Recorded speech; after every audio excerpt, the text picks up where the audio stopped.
So hi guys, this is Sir MJL and for today's video, hindi po muna tayo magmumotor. May share ako sa inyo na life experiences ko. Sobrang hirap din ng mga pinagdaanan ko bago ko narating tong 1 million in my 20s. Most of you alam nyo naman na nagbabarko ako pero hindi lang po yan yung trabaho ko.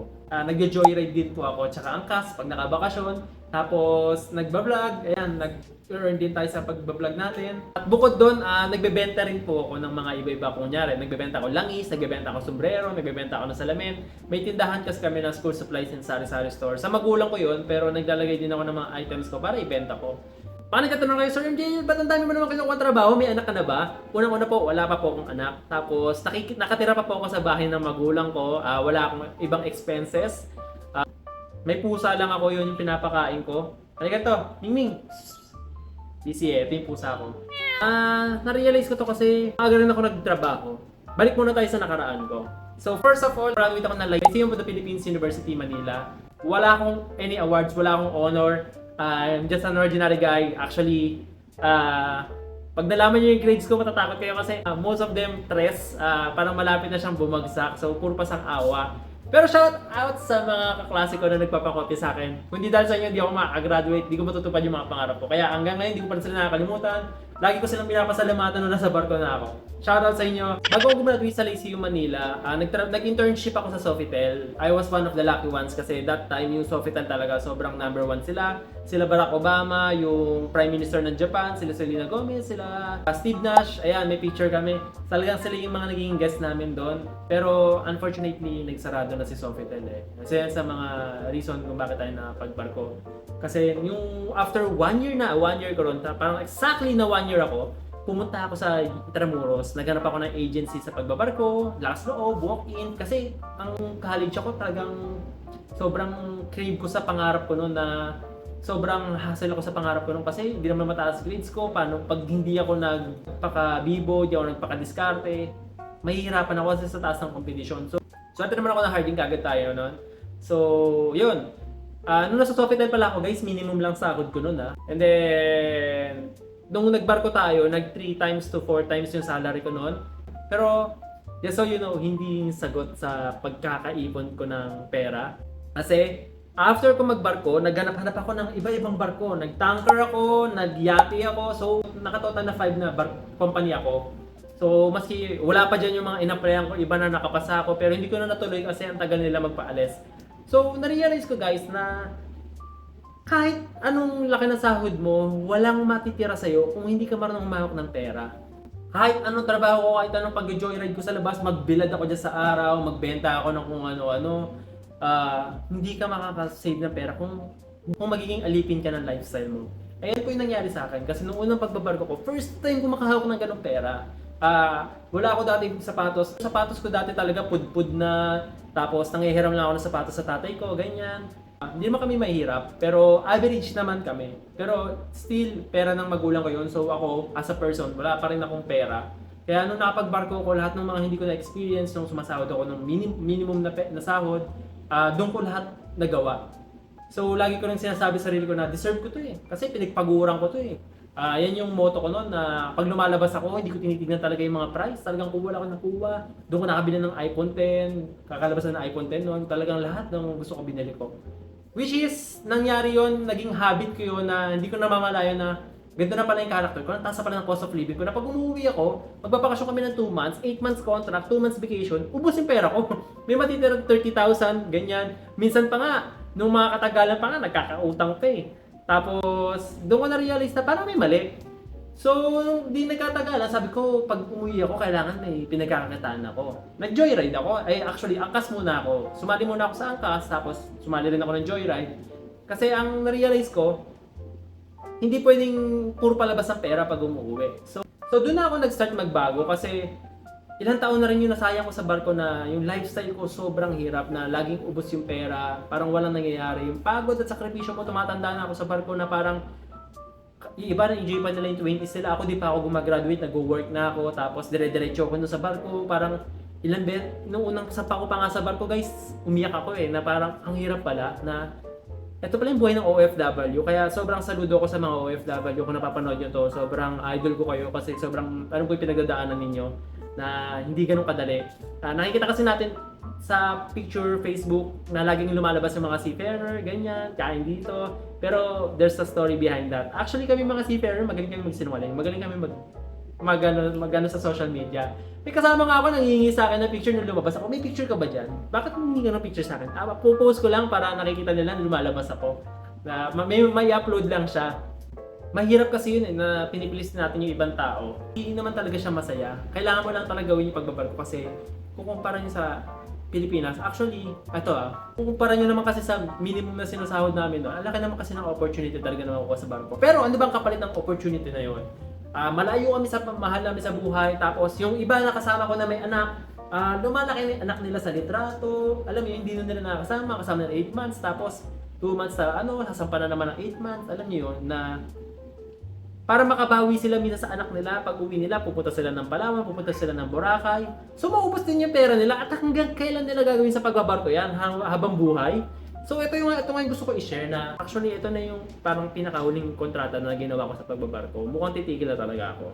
Kasi gusto ko na sumubok sa panlarangan ng pagnenegosyo. Medyo convinced ako sa line na walang yumaman sa pagiging empleyado. Kasi halos lahat ng kilala ko nagnenegosyo, na talaga naging successful sila. Yung kaibigan ko na si Chef Montlong, kilala niya siya sa Binondo. Congrats Mon, dalawa na po yung kanyang outlet ng Chef Montlong na siya yung nagbebenta ng may ube sinigang. Kisiman siya, tumigil siya nung pandemic, tapos ngayon dalawa na yung branch niya. So, nakaka-inspire, parang pati sa magulang ko na yun nga, na napagtapos kami lahat, tapos nakabili sila ng bahay. Karamihan ng magulang kasi talaga gusto nila mapagtapos yung anak para makahanap ng magandang trabaho. Pero ano bang end up ng pagiging isang seaman, di ba? In the end, magbi-business din naman talaga kami para kumita kami ng pera kasi hindi naman kami habang buhay sa barko eh. Di ba? Bakit? Naisip ko na ngayon, nasa 29 ako, ba't di ko pa simulan ngayon, di ba?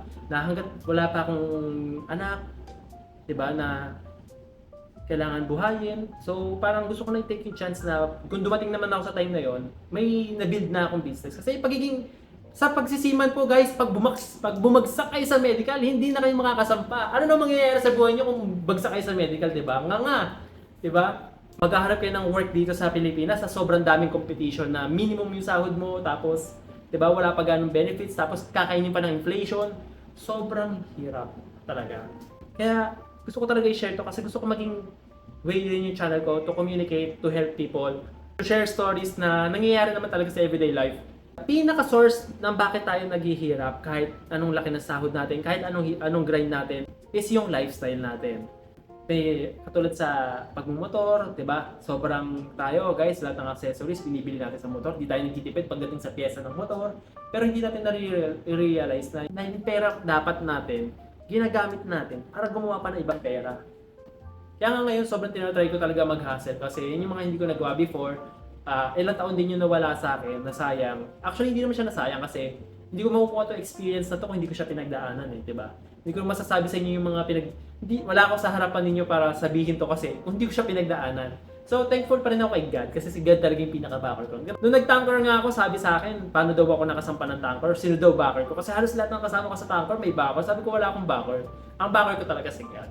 Lahat ng dasal ko, sinasagot niya. Actually, may sakit nga hindi ko dinasal, binibigay niya sa akin. So, credit sa God sa lahat ng meron ako at narating ko. And then, ayun, kailangan guys i-organize nyo yung paghahawak sa pera. Kailangan talaga marunong kayo humawak ng pera. Kasi pinagpaguran yan, tsaka hindi nyo alam kung kailan ulit papasok yung disaster, di ba? Katulad ng pandemic, kung kailangan may emergency fund. Actually, nagsimula pa lang kami ni Mimidong ng emergency funds. Parang every month nagbibigay kami ng 2K para at least doon kami kukuha ng pera for emergency. May pagguhugutan kami. Itong story na sinashare ko sa inyo, hindi ito story ng success kasi wala pa naman akong negosyo, wala pa naman sariling business eh. Itong sinashare ko ngayon, story ng journey ko. Ngayon, susugal ako na hindi na ako magbabarko, na gusto kong yumaman dito sa Pilipinas. Gusto kong sumugal na ayoko nang mawala yung oras na meron ako kasi parang binigay ko naman yung 8 to 9 years na ata ako nagbabarko. So para sa akin sapat na kasi yun. Kaya gusto ko naman mag-experience ang iba. Parang nakaramdam talaga ako ng calling. Nasa barko pa lang ako na parang nafe-feel ko na parang may mali. Parang iba na yung gusto ko. Parang may nag-push sa akin mag-business. So ngayon, mag-start ako ng business and then if ever masimulan ko man, sasama ko sa mga content Ayan, para at least may idea din kayo kasi gusto ko talaga may makita niyo yung pagdadaanan natin. Kasi ito yung gusto kong mangyari din na maging successful ako sa larangan ng pag-business dito sa Pilipinas. Marami naging successful talaga. Marami naging successful sa pag-business. Actually, bukod sa mga kakilala ko, nanonood din ako yung mga stories, sobrang nakaka-inspire. And I want to be one of those person na maka-inspire din na ang meron lang ako ngayon, lakas sa loob, paniniwala sa Diyos, tsaka yung disiplina sa pera na ginawa ko talaga na hindi na naging madali bago ko matutunan na masampal ako sa sarili ko na tigilan ko na yung paggagastos ng one day millionaire, which is sobrang nakapanghinayang din kasi ang dami ko na sayang na pera before. Pero ayun nga, sabi ko nga ulit, wala ako dito kung hindi dahil sa mga experience ko before. So as of now, ang ginagawa ko sa mga naipon kong pera, ginagamit ko yung pera ko para gumawa pa ulit ng pera. So, hindi ko siya hinahayaan lang matulog sa bangko. Nagtatry ako ng ways paano kung siya papalaguin pa. So yun pa lang so far ang ma-share ko sa mga experience ko. Madali naman yung pag-iipon eh. Pero alam niyo yung pag-iipon na yan, kahit sabihin niyo pang 1 million, 2 million. Ang 1 million ngayon guys, parang 1 million is the new 500,000 pesos. Sa laki ng inflation natin, ang baba na ng value ng pera natin. Yung 1 million na yan, dati before, ang laki-laki. Pero ngayon, tignan mo, wala pa akong 1 month pero parang 270,000 na nalabas ko. Kasi nga sa insurance, sa motor, tsaka sa iba ko pang pinagagastos. Pero most of na ginastos ko naman doon para investment na mag-grow pa yung pera ko.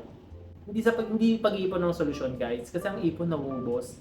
Gusto ko lang sabihin sa channel na to, para sa akin gamitin natin yung mga na sinasahod natin na sahod, magtabi tayo ng pangnegosyo, magtabi tayo ng mga gastusin sa wifi, sa mga bilihin, renta, sa tubig, sa kuryente. Tapos magtabi tayo ng pera doon para sa business natin. Kasi pag may naka-focus tayo na pinag-iipunan, hindi natin maisip yung mga luho eh.